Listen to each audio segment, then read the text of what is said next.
Bonjour mes amis, on vit des temps dangereux, il faut quand même le dire, il ne faut pas se voiler la face, on n'est pas dans des temps démocratiques où la liberté et la justice vont prédominer, non, non, non, non. On vit dans une époque prédictatoriale, généralisée, c'est... je ne sais pas jusqu'à quand on va pouvoir continuer à faire ce travail d'information. Vous êtes de plus en plus nombreux à regarder les alerteurs, pas seulement moi. Vous êtes de plus en plus nombreux à m'écrire, à me remercier, que je vous ai ouvert les yeux, moi et d'autres. Donc je m'aperçois que il y a de plus en plus de gens qui se dirigent vers ce type de, j'ai envie de dire, d'informations alternatives que sont les alerteurs, tous pris ensemble, quels qu'ils soient. Et ça fait peur au système, parce que le système se rend bien compte que les médias mainstream sont de plus en plus désertés par les auditeurs, même s'il y a encore beaucoup d'abrutis qui regardent encore les informations à la télévision. Quand je dis ça, j'englobe une grande partie de gens que je connais, parmi les abrutis. Mais bon, ne voyons pas le côté négatif, le côté positif est qu'il y a de plus en plus de gens qui s'émancipent des médias mainstream et qui s'émancipent des versions officielles. Et bien entendu, le système va avoir envie de rattraper les choses. Sauf qu'une fois que quelqu'un est réveillé, ça ne sert plus à rien de vouloir rattraper les choses. Quand quelqu'un est réveillé, il est réveillé. On ne peut pas rendormir les gens de force. Les gilets jaunes, il y en a beaucoup qui ne vont plus dans les rues aujourd'hui. Pourtant, les gilets jaunes est un mouvement qui n'est pas mort, vous le voyez bien. Même si je continue à penser et à dire qu'il faudrait enlever le gilet, que ce gilet ne sert qu'à une chose, et je le dis depuis le début quasiment, c'est vous faire repérer, vous faire ficher et vous faire tabasser, massacrer. Enlevez-le ce gilet, ça ne vous empêchera pas d'aller manifester. Moi c'est ce que je pense. Mais vous avez vu qu'il y a de moins en moins de personnes qui portent ce gilet, de moins en moins de personnes qui suivent la manifestation des gilets jaunes et qui y participent activement. Pourquoi ? Parce que les gens ont peur de de finir en tôle, se prendre des LBD dans les yeux, et qu'ils ont peur de la dictature, et c'est normal. Mais c'est pas pour autant que les gens qui ne vont plus dans la rue aujourd'hui avec les gilets jaunes sont des gens qui se sont rendormis, en disant « Ah bon, on en a pris plein la gueule, alors c'est vrai, alors d'accord, dans ces cas-là, le gouvernement il est bon, alors, il est bon pour nous. » Non, c'est mort. C'est-à-dire que si aujourd'hui les gens ne vont plus dans la rue, c'est parce qu'il y a une peur de la violence, c'est clair. Et il y a une fracture qui est définitive avec les élites françaises. Je parle uniquement des gilets jaunes, mais il y a cette fracture, cette division qui est en train de se généraliser partout entre les peuples et les dirigeants. Et là, en France, c'est rédhibitoire. Ceux qui me disent que Macron sera réélu, je ne peux pas leur donner raison. C'est absolument, pour moi, c'est impossible. Il y a des gens qui me disaient que Hollande serait réélu, je disais que c'était impossible. Que Sarko serait réélu, je disais que c'était impossible. Que Valls serait président, je disais que c'était impossible. Macron ne sera jamais réélu. Ou alors, ils font voter 5% des gens et encore, ils les choisissent. Là, dans ces cas-là, d'accord. Mais jamais il sera réélu. Jamais. La fracture, elle est définitive. À un point, d'ailleurs, que les dirigeants peut-être n'imaginent pas. Alors, pourquoi je dis qu'on vit des temps dangereux ? Je vais vous le dire, tout de suite.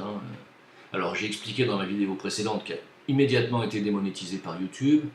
Bon, vous avez vu ce que risquent maintenant les alerteurs.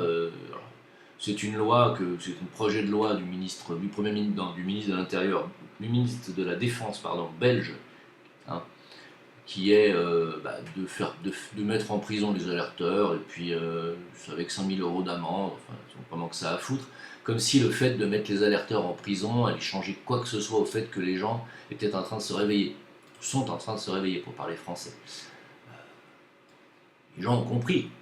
Ils ont compris que le mensonge était du côté de l'État, le mensonge était du côté du système, et que ce système essaye de bâillonner, par tous les moyens possibles, la vérité maintenant. Et la vérité, vous allez la trouver chez les alerteurs. Alors, même s'il y a pas mal d'alerteurs qui sont complotistes, d'autres conspirationnistes, et qui malheureusement on mélange des conneries avec des vérités, il y a quand même plus de vérité chez les alerteurs que dans les médias mainstream. vous n'allez pas avoir accès à l'information dans les médias mainstream. Déjà, vous n'avez pas eu d'information quasiment sur Epstein. Dans les médias mainstream, vous n'avez pas vu les tableaux de Clinton, Bill Clinton, qu'on a retrouvés dans les appartements d'Epstein. Je ne sais pas si vous les avez vus dans les médias mainstream. On vous dit que la version officielle de la mort d'Epstein, c'est bien une pendaison, alors qu'on sait très bien que non, c'est une strangulation. Strangulation version pendaison. C'est un meurtre déguisé. Si toutefois c'est un meurtre, car on n'a pas de photo de sa dépouille, les avocats disent qu'ils ne sont pas satisfaits du rapport d'enquête. Tout ça, c'est de l'enfumage de A à Z. Et bien entendu, vous n'aurez jamais la vérité. Jamais, jamais, vous ne l'aurez pas. Tout comme vous n'aurez pas la vérité sur Charlie, vous n'aurez pas la vérité sur Notre-Dame, vous n'aurez pas la vérité sur le 11 septembre, vous n'aurez la vérité sur rien. Parce que le système vous ment. Parce que le système représente une clique qui vous manipule depuis des siècles. Le système représente une clique qui vous empoisonne depuis des décennies par les lobbies pharmaceutiques, par l'agroalimentaire, par les chemtrails.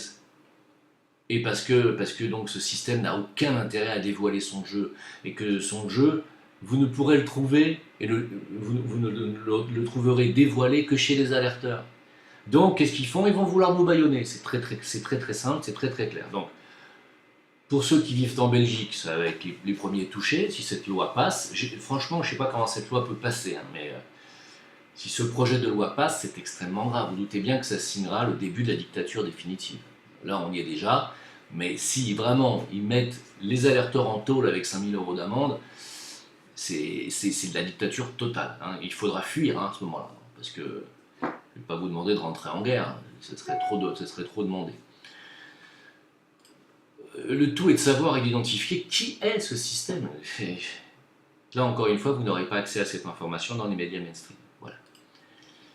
Alors, pour parler juste du réseau Epstein, et pourquoi a-t-on fait taire Epstein? Pourquoi on va faire taire cette enquête? Et pourquoi tout va finalement certainement pas aller au bout des choses?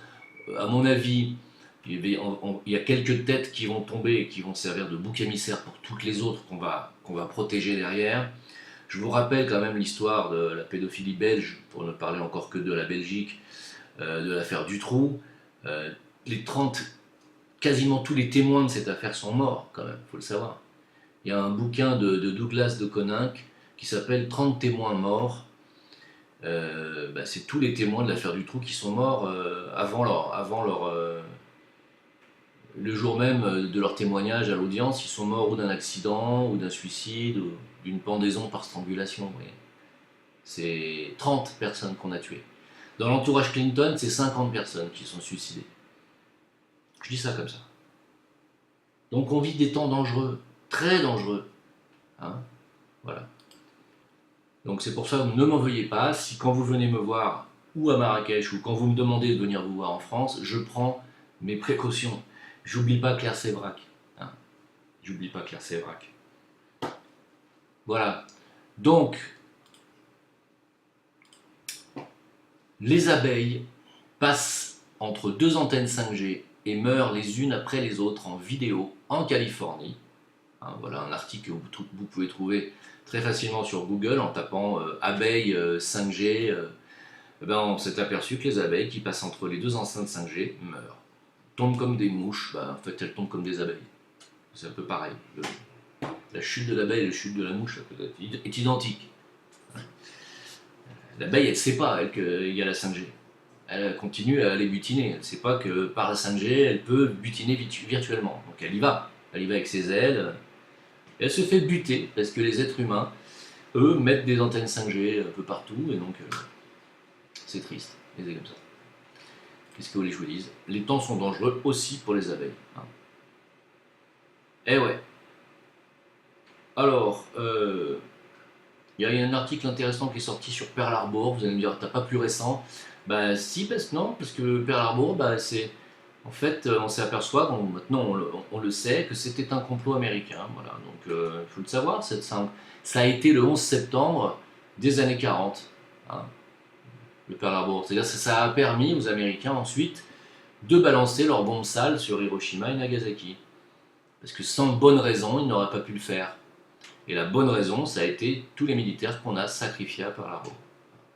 Tout comme on a sacrifié 2900 personnes dans la tour du 11 septembre pour aller ensuite tuer 1 million de civils en Irak pour dire qu'on voulait attraper le vilain Ben Laden, qu'on a ensuite tué, mais pareil, on n'a pas eu de trace de son corps.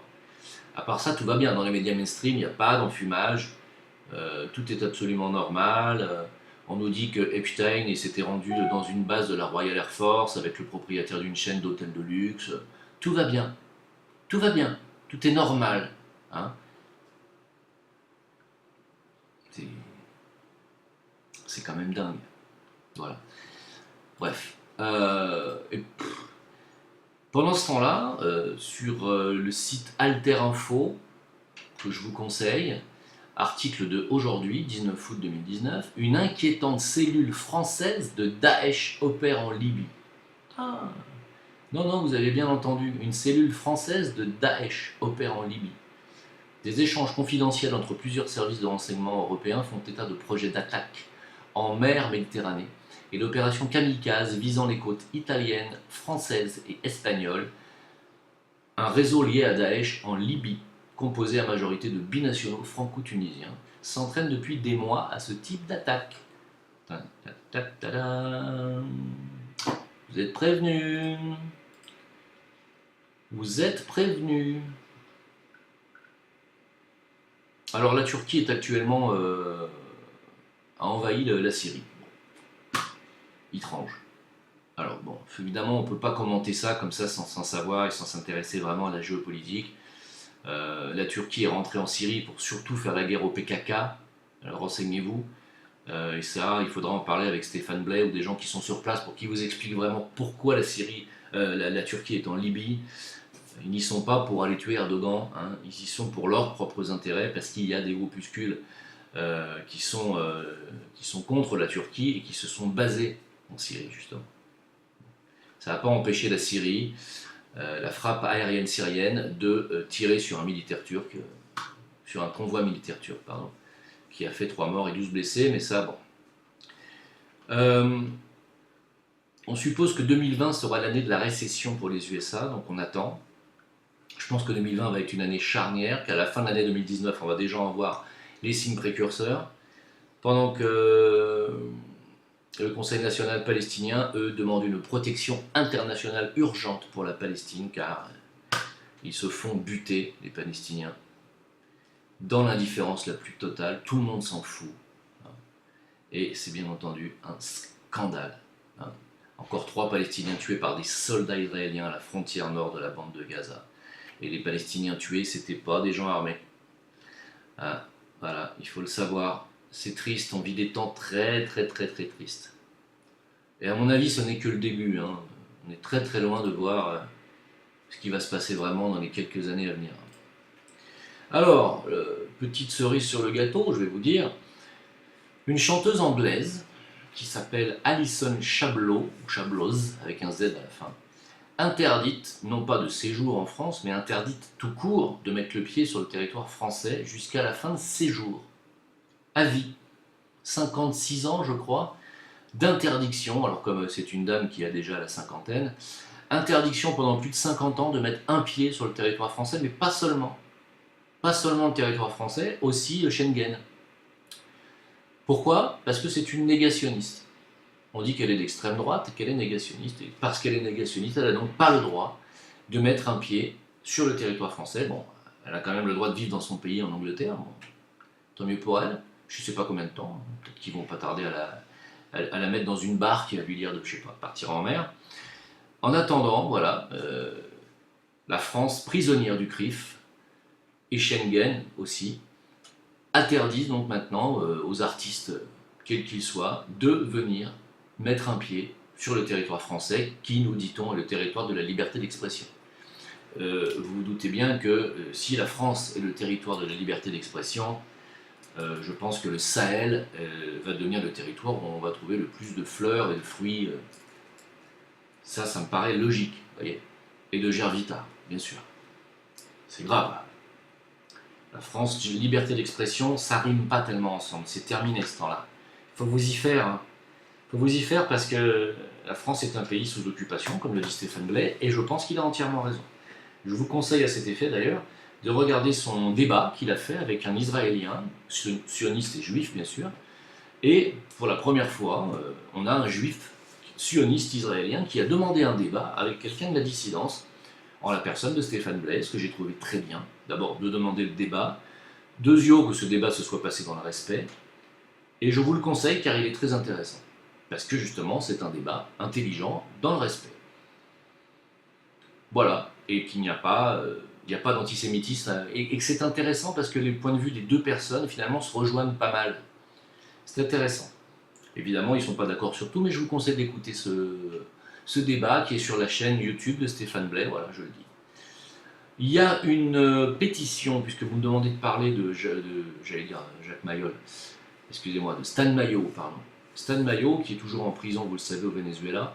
Il y a une pétition qui circule pour qu'elle soit adressée à Hugo, pas Hugo Chavez, à son successeur, trou de mémoire, excusez-moi sur les noms, pour qu'elle soit adressée au président vénézuélien afin que Stan Mayo soit libéré. Donc cette pétition, elle est sur mon VK et sur mon Facebook, sur le mur, à Jim Leveilleur. Allez-y, partagez-la, signez-la si vous êtes intéressé par cette cause, qui est quand même une cause importante. Voilà. Je pense qu'il faut le dire.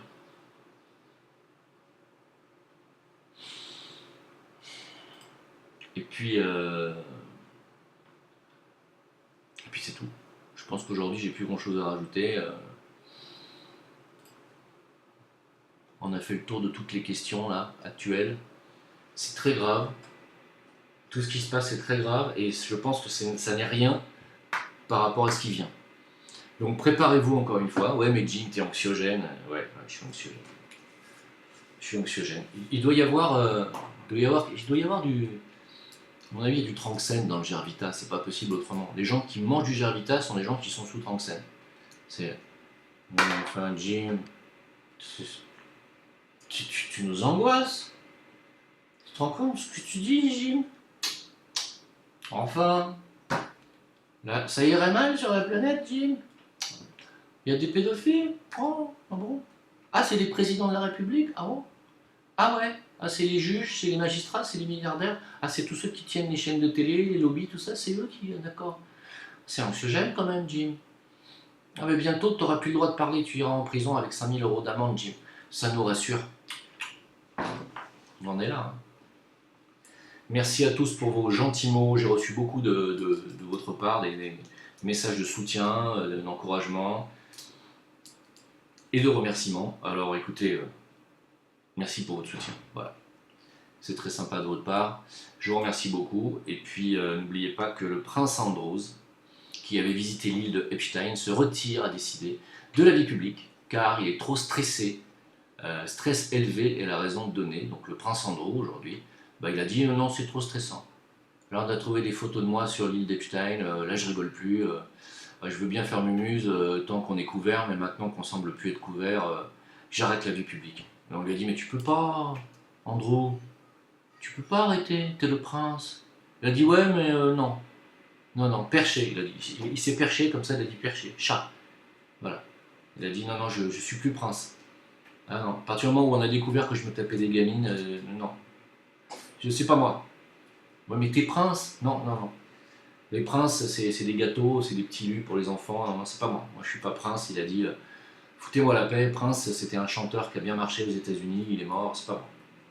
Il a dit non. La vie publique, non, j'arrête. Il lui a dit mais tu peux pas arrêter la vie publique. T'es prince, du con. On lui a dit comme ça. Il a dit ouais, du con, oui. Mais prince, non. Prince, non.